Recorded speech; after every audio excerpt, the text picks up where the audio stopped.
हाँ, तो बच्चों अब हम जो हमारा खान एकेडमी का ये थर्ड वाला आज का काम है द्विघातों का गुणनखंड के रूप में करना। उदाहरण 2, ये उदाहरण 2 देखेंगे। देखिए, चलिए अब हम देखते हैं। Let us start.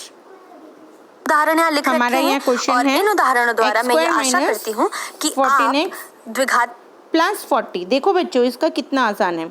यहाँ जो हमारा 40 है, 40 को हमें ऐसे फैक्टर्स बनाने हैं कि -14 ना जाए। बहुत आसान, थोड़ा सा दिमाग लगाओ। 40 के हमारे फैक्टर होते हैं 1 × 40 नहीं, 2 × 20 नहीं, 3 से होता नहीं, 4 × 10। अरे आ गया हमारा फैक्टर आ गया। तो हमारे फैक्टर्स हो गए x² - 14x + 40 को हम लिख सकते हैं x - 4 x - 10। अब दूसरा देखते हैं हम। x² - x - 12 है, तो यहाँ -12 है बच्चों। मैंने फिर आपको बताया था जब c माइनस में होता है तो उसका मतलब डिफरेंस लेना होता है।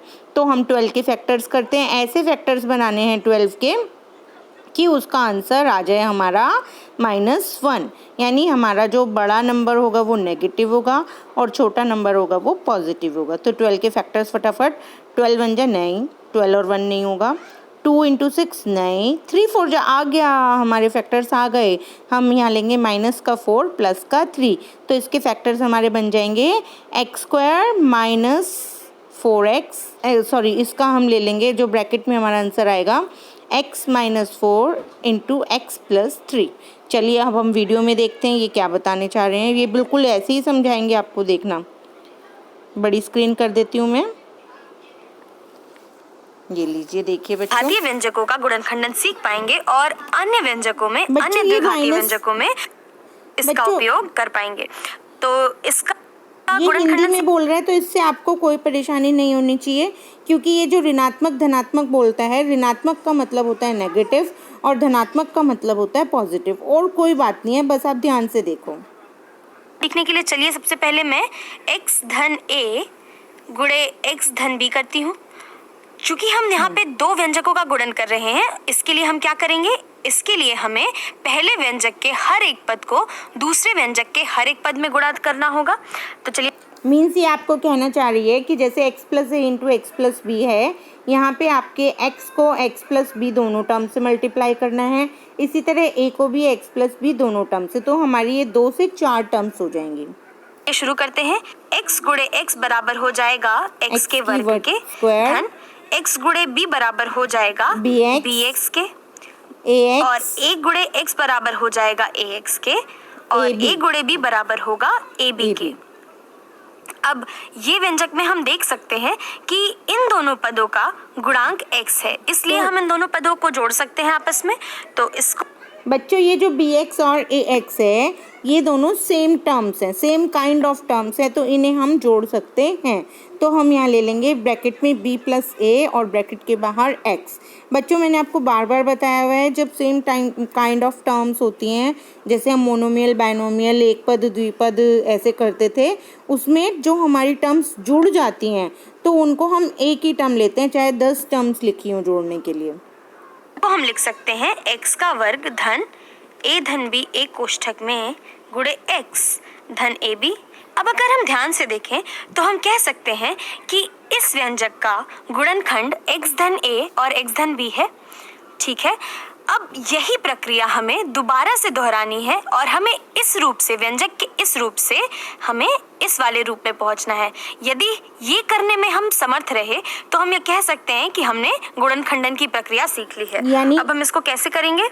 गुणनखंडन मीन्स फैक्टराइजेशन। जो थर्ड वाली लाइन है इसकी, हमारे पास वो गिवन है थर्ड वाली लाइन। अब थर्ड वाली लाइन को हमें नीचे से ऊपर जाते हुए फर्स्ट लाइन में लाना है। तो ये जो bx और ax है, ये हमने मिडल टर्म को स्प्लिट किया है, जैसा कि मैंने आपको पिछले वीडियो में भी बताया था।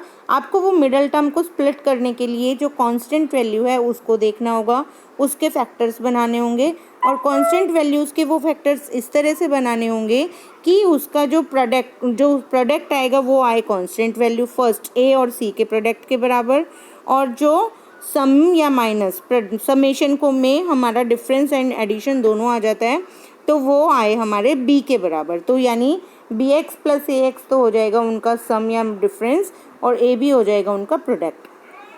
तो अगर हम ध्यान से देखें तो जो हमारा ये विस्तृत रूप है इन गुणनखंडों के गुणन का, तो हम कह सकते हैं कि यहाँ पे जो हमारा x है, x की घात 1 है, उसका जो गुणांक है वो a धन पावर, और जो हमारा अचर राशि है, जो हमारे पास जो हमारी अचर संख्या है, वो जो है a और b दो संख्याओं, इन दोनों संख्याओं का गुणनफल है। तो अगर हम ये बात समझ पा रहे हैं तो हम ये कह सकते हैं कि हमें वो दो संख्याएं ढूंढनी है, वो दो ऐसी संख्याओं का पता लगाना है जिनका की जोड़ मुझे x का गुणांक दे दे, और उन्हीं दोनों संख्याओं का यदि मैं गुणा करूं तो मुझे हमारी अचर संख्या मिल जाए। आइए अब हम इस चीज को जो है अपने इस उदाहरण में उपयोग करते हैं। अब अगर हम यहाँ ध्यान से देखें तो जो हमारा x है, यहाँ पे x का जो गुणांक है वो है ऋण 14 के बराबर। तो इसका मतलब हुआ कि मुझे दो ऐसी संख्याएं चाहिए, a धन b, ऐसी दो संख्याएं जिनका की जोड़ मुझे ऋण 14 दे दे, और यहाँ जो हमारी अचर संख्या है वो है 40। इसका मतलब है कि इन्हीं दोनों संख्याओं का गुणन यदि मुझे 40 दे दे तो इसको मैं इस प्रकार से लिख पाने में समर्थ रहूंगी। ठीक है, तो यहाँ पर हमारे पास दो समीकरण है और हमें दो ऐसी संख्याएं प्राप्त करनी है जिनका की गुणन 40 हो। तो ऐसी कौन सी दो संख्याएं होंगी, ऐसे कौन से दो पूर्णांक होंगे जिनका की गुणन मुझे 40 दे और जिनको जोड़ने पे हमें ऋण 14 प्राप्त हो। तो अगर मैं, चलिए मान लेते हैं मैं 4 और 10 लूं, तो यदि मैं 4 और 10 का गुणा करूं तो मुझे 40 तो मिल जा रहा है, ठीक है, लेकिन क्या इनको जोड़ने पे मुझे ऋण 14 मिलेगा? नहीं, मुझे नहीं मिलेगा। तो अब मैं क्या करूं? लेकिन यहाँ ध्यान देने वाली बात यह है कि दो संख्याओं को जोड़ने पे मुझे एक ऋणात्मक संख्या मिल रही है और उन्हीं दोनों संख्याओं का गुणन करने पे मुझे एक धनात्मक संख्या मिल रही है। और ये मीन्स आपको यहाँ पे दोनों नंबर्स नेगेटिव लेने होंगे, क्योंकि जब हम दो नेगेटिव नंबर्स को जोड़ते हैं तो उनका सम नेगेटिव में आता है, और जब हम दो नेगेटिव नंबर्स को मल्टीप्लाई करते हैं तो बच्चों क्या हो जाता है, माइनस से माइनस कट जाता है और जो मल्टीप्लिकेशन होता है, गुणन होता है, वो आपका प्लस में आ जाता है, जैसा कि आपका इस एग्जाम्पल में है। तो हम यहाँ पे जो टर्म्स लेंगे वो होंगी -4 एंड -10। स्थिति कब संभव है? जी हाँ, ये तभी संभव है जब हमारी दोनों संख्याएं a और b, इन दोनों का चिन्ह समान हो। यदि इन दोनों संख्याओं का समान चिन्ह होगा तो हम कह पाएंगे कि इनका जो गुणन है वो एक धनात्मक संख्या होगी। तो यदि मैं ऋण 4 और ऋण 10 ले लूं तो ऋण 4 गुणे ऋण 10 होता है 40, धन 40। जी हाँ, a गुणे b, यहाँ मुझे 40 मिल गया। और यदि मैं इसको जोड़ूं तो ऋण 4 धन ऋण 10 बराबर होता है ऋण 14 के। तो इसका मतलब है ऋण 4 और ऋण 10 हमारे इन दोनों समीकरणों को संतुष्ट कर रहे हैं। तो इसका मतलब हुआ a और b का मान ऋण 4 और ऋण 10 हो गया। तो मुझे a और b का मान ज्ञात हो गया। तो इस व्यंजक को मैं कैसे लिख सकती हूँ? मैं इसको यहाँ दोबारा लिख लेती हूँ, x का वर्ग ऋण 14x धन 40। तो इसको मैं लिख पाऊंगी x धन ऋण 4 गुणे x धन ऋण 10। सॉरी, माइनस, यहाँ पे मैं धन और ऋण जो होता है वो ऋण के बराबर होता है, तो इसको मैं लिख सकती हूँ x ऋण 4 गुणे x ऋण 10। अब यदि आप इन दोनों का गुणन करें तो आप देख पाएंगे कि आपको पुनः यही व्यंजक मिल जाता है। तो आइए अब हम अपने दूसरे उदाहरण की ओर बढ़ते हैं, जो है x का वर्ग ऋण x ऋण 12। यहाँ हमारे पास ये व्यंजक है और जैसा कि हम देख सकते हैं यहाँ हमारे x का गुणांक बराबर ऋण 1 है। तो मैं कह सकती हूँ जो हमारी दो संख्याएं होंगी a धन b, उनका मान ऋण 1 के बराबर होना चाहिए और a गुणे b का मान होना चाहिए ऋण 12 के बराबर। मैं इसको यहाँ लिख देती हूँ, a गुणे b बराबर होना चाहिए ऋण 12 के। हाँ, तो बच्चों यहाँ देखो, यहाँ था +40 और यहाँ है -12। क्लियरली वी कैन सी कि यहाँ पर एक टर्म प्लस की होगी और एक टर्म माइनस की होगी। तो अब हम फिर से सोचेंगे और हमें ये पता लगाना है कि वो कौन सी दो संख्याएं हैं जिनका की गुणा करने पे मुझे ऋण 12 मिलता है और जिनको जोड़ देने पे मुझे ऋण 1 मिलता है।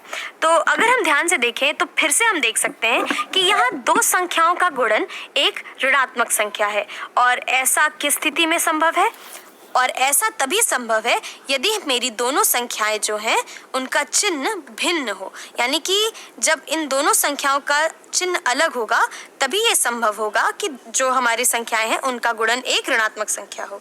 ठीक है, और तो फिर मैं a और b को ले लेती हूँ ऋण 4 और 3। ठीक है, तो अब हम देखते हैं a गुणे b यानी कि ऋण 4 गुणे। बच्चों अब इसका भी फैसला हमें ए प्लस बी देख के ही हो जाता है कि हमें कौन सा नंबर प्लस का लेना है और कौन सा नंबर माइनस का लेना है। यदि हमारा ए प्लस बी की टर्म माइनस होगी तो हमारा बड़ा नंबर माइनस का, जो हमारा मतलब बड़ी संख्या है, बड़ा नंबर, जैसे 4 3 में 4 बड़ा है तो 4 हम माइनस का लेंगे और 3 हम प्लस का लेंगे। यदि हमारा यहाँ बीच में +1 होता तब हम क्या करते, तब हम लेते प्लस का 4 और माइनस का 3। It is very very very easy and very clear. इसके लिए आपको बहुत प्रैक्टिस करनी होगी, बहुत सारे एग्जाम्पल्स देखो और करो, फिर आपको बहुत मज़ा आएगा करने में। जैसे कोई भी नंबर लेके उसके फैक्टर्स बनाओ और फिर उनका आंसर करके देखो, प्लस माइनस दोनों करके। 3 हुआ ऋण 12 के बराबर, जी बिल्कुल ठीक है। और ऋण 4 धन 3 बराबर हुआ ऋण 1 के, जी हाँ। तो फिर से ये जो संख्याएं हैं हमारी, वो हमारे इन समीकरणों को जो है संतुष्ट कर रही हैं। यहाँ पर मुझे ए और बी का मान ये मिल गया। अब मैं इसको इस रूप में कैसे लिखूंगी, इसको मैं लिखूंगी x धन -4 ऋण 4 एक कोष्ठक में x और + 3 x धन 3। तो इसको मैं लिख सकती हूँ x x ऋण 4 गुणे x x + 3। धन 3। तो अब आप ये सोच रहे होंगे कि मैंने सिर्फ ऋण 4 3 क्यों लिया, मैं 6 और ऋण 2 भी तो ले सकती थी। तो उनका जी हाँ, अगर मैं 6 और ऋण 2 लेती हूँ तो उसका गुणन मुझे ऋण 12 तो दे देगा, लेकिन क्या उसको जोड़ने पे मुझे ऋण 1 मिलेगा? नहीं। तो इसका मतलब है कि हमें वो संख्याएं ढूंढनी होती हैं जो कि हमारे इन दोनों समीकरणों को संतुष्ट करे। यदि वो किसी एक को भी नहीं संतुष्ट करती तो वो संख्या को हम नहीं ले सकते। तो इस प्रकार से हम द्विघातीय व्यंजकों का गुणन खंडन करते हैं। और आप चाहें तो इस उत्तर को means we factorise our quadratic polynomial. ठीक है बच्चों, और इन क्वेश्चंस को आपको अपनी कॉपी में भी नोट डाउन करना है। देखिए ये तो समझाने में इतना टाइम लग गया, अदरवाइज क्वेश्चन करने में तो आपको 2 मिनट लगेंगी। ठीक है बच्चों, जो है जांच भी सकते हैं। इसको अगर मैं फिर से गुणा करूं तो यहाँ मैं देख सकती हूँ कि ये होगा x गुणे x बराबर x का वर्ग, फिर x गुणे 3 में गुणा करूंगी तो ये हो जाएगा 3x, फिर यहाँ पे ऋण 4 अगर मैं x में गुणा करती हूँ तो होगा ऋण 4x, और फिर ऋण 4 को यदि मैं 3 में गुणा करती हूँ तो मुझे मिलेगा ऋण 12। और इसको अगर मैं जोड़ूं तो मुझे क्या मिला, -1 x का वर्ग धन ऋण 4 धन ऋण 3 बराबर होता है ऋण 1 के ऋण 12, अथवा x का वर्ग ऋण x ऋण 12। तो इसको हम देख सकते हैं कि हमने अगर इसको फिर से विस्तृत किया तो हमें हमारा व्यंजक पुनः वापस मिल गया। तो हम कह सकते हैं कि ये हमारे व्यंजक का गुणनखंड है। फैक्टराइजेशन। अब बच्चों अब हम आ जाते हैं अपने प्रैक्टिस क्वेश्चंस पे। ठीक है बच्चों, बहुत मज़ा आ रहा है करने में, बहुत सारे नंबर्स जुड़ रहे हैं। आप सबको भी ऐसे ही करना है बच्चों। अब देखो यहाँ पे +21 है और -10 है, तो हमें 21 के ऐसे फैक्टर बनाने हैं कि उनका समेशन -10 हो। बच्चों एकदम से बोलते ही दिमाग में आ जाता है -3 एंड -7, तो इसके फैक्टर्स बन जाएंगे x - 3 x - 7। ठीक है, कर देते हैं। चलो हमने किया सॉल्व, ये हो गया हमारा x - 3 bracket close new bracket start. अब हमने लिख दिया x - 7 एंड ब्रैकेट तो बंद करूँ फिर ही तो जाचूंगी, ये बहुत बढ़िया। अगला प्रश्न देखो बच्चों, प्लस का 36 और प्लस का ही 13, तो सारे प्लस किए होंगे। हाँ देखो, अब यहाँ पे हमें चौड़ाई बतानी है, यानी हमें सिर्फ एक फैक्टर बताना है और चौड़ाई हमेशा कम वाली होती है। जैसे यहाँ पे है हमारा x + 9, तो दूसरा क्या होगा। तो बच्चों हमारे को देखो इसने बिल्कुल वो दे दिया ये हिंट, यहाँ 9 है तो दूसरा 4 हो जाएगा। 9 4 जा 36 होता है और 9 और 4 13 होता है, तो हमारा आंसर आ गया x + 4। बहुत ही क्लियर, बहुत ही ईजी। देखिए कर लेते हैं, ब्रैकेट स्टार्ट 1 2 3 पे आए x + 4 एंड ब्रैकेट क्लोज। जांचे देखिए, बहुत बढ़िया। नेक्स्ट क्वेश्चन, मज़ा आ रहा है करने में मुझे तो। -42 6 7 जा। अब यहाँ पे हम 7 लेंगे माइनस का और 6 लेंगे प्लस का, क्योंकि जो हमारा b है वो माइनस का है, इसलिए जो 7 है वो बड़ा नंबर है, वो प्लस का आएगा, माइनस का आएगा, और छोटा नंबर प्लस का। चलिए हमारा आंसर आ गया। बहुत ही बढ़िया इन्होंने वीडियोस बनाए हैं, देखिए एकदम से हमारे माइंड में आंसर आ जाता है। हमारा हो गया x - 7 bracket close new bracket start x + 6, एक प्लस का नंबर और एक माइनस का नंबर, ब्रैकेट क्लोज। जांच लिया जी हमने। एक और क्वेश्चन करना है हमें, ओनली वन क्वेश्चन। वापस यहाँ हमें चौड़ाई फिर से निकालनी है। यहाँ हमारा -12 है, यानी एक प्लस आएगा एक माइनस आएगा। प्लस का 2 उसने पहले से दे दिया, तो 12 के फैक्टर्स ऐसे बनाने हैं कि उनका डिफरेंस 6 आए, तो हमारे माइंड में एकदम से आ जाता है 6 2 12। अब हमारा आंसर आ गया माइनस का 6 प्लस का 2। देखो -6 × 2 हो गया -12 और -6 + 2 हो गया -4। तो हमारा आंसर आ गया x - 6। x minus this is x - 6। ठीक है बच्चों, ये हमारा आंसर आ गया। जांच लेते हैं जी, सारांश देख लेते हैं जी हम। तो हमारा ये वाला वीडियो भी हो गया। और ये देखिए मुझे 300 330। अब मैं अपने मार्क्स कैसे देख सकती हूँ बच्चों, इसमें देखो हमें इसको ऊपर करना होता है ऐसे, खान एकेडमी वाले को। तो ऊपर हम करते हैं तो नंबर आ जाते हैं, पता नहीं अभी क्यों नहीं आ रहे हैं। चलिए, this video is close now.